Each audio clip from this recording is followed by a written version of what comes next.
မင်္ဂလာပါဂရေကျွဲ YouTube channel မှာပြန်လည်ကြိုဆိုပါရစေ6ရက်9လ2026မနေ့12နာရီ10မိနစ်ဈေးကွက်ကဏ္ဍများကိုကျွန်တော်တင်ပြပါမယ်အဲ့ဒီမှာကျွန်တော် main တစ်ခွက်ကိုပြပါမယ်အရင်ဆုံးထိပ်စီးပြပါမယ်143က8အဲ့ဒီ8ကပါဝါ3အဲ့ဒါဒီမှာထိပ်စီးပါ433ညခွန်ပါဝါ2အဲ့ဒီမှာ2ကထိပ်စီးပါ2 6လို့ထွက်ပါတယ်369က8ပါ8ကပါဝါ3အဲ့ဒီမှာ3ကထိပ်စီး38လို့ထွက်တယ်ဒီတစ်ခါက68 8က2ကပါဝါကခွန်ဒီမှာကျွန်တော်ခွန်ထိပ်စီးတို့ကျွန်တော်ယူထားပါတယ်အဲ့ဒီမှာကျွန်တော်နောက်ပိတ်ကိုပြပါမယ်နောက်ပိတ်ကခွန်94က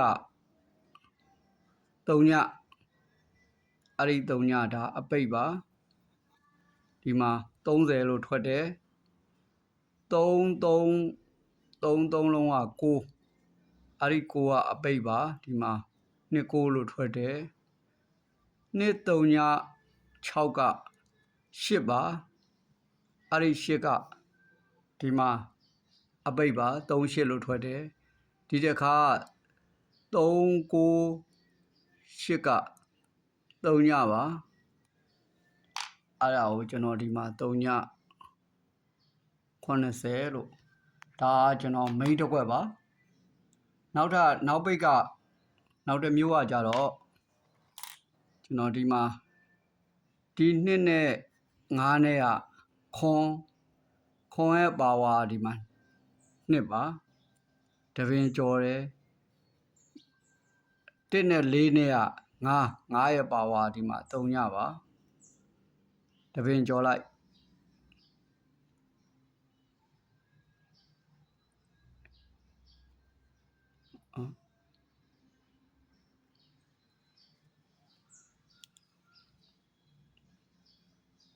ဒီမှာ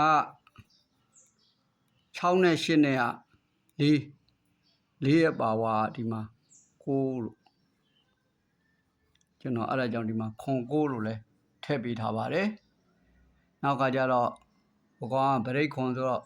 8 9 20ကျွန်တော်အရန်ကွက်ကလေးထည့်ထားပေးတာပါအားလုံးအဆင်ပြေကြလိမ့်မယ်လို့ထင်ပါတယ်ဂရေကျွဲ YouTube channel ကိုလည်း like and subscribe ကလေးနှိပ်ထားကြပါကျွန်တော် public ကိုလည်း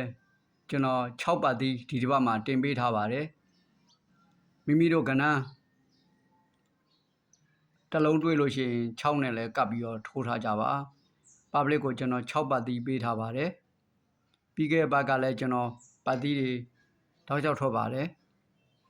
နေ့တိုက်ကဏ္ဍကတော့2ကြိမ်လားပဲအောင်ပါတယ်ဒါကတော့ကျွန်တော်နေ့တိုက်ကဏ္ဍအနေနဲ့တင်ပေးတာပါအားလုံးအဆင်ပြေကြလိမ့်မယ်လို့ထင်ပါတယ်ကျွန်တော်နေ့တိုက်ကဏ္ဍကတော့ခုနကဒီမှာက1ကြိမ်2ကြိမ်3ကြိမ်4ကြိမ်ကတ်ကတော့ကျွန်တော်80ပေါ့နော်80ကတော့ main ကဏ္ဍပေါ့အားလုံးအဆင်ပြေကောင်းကြပါစေ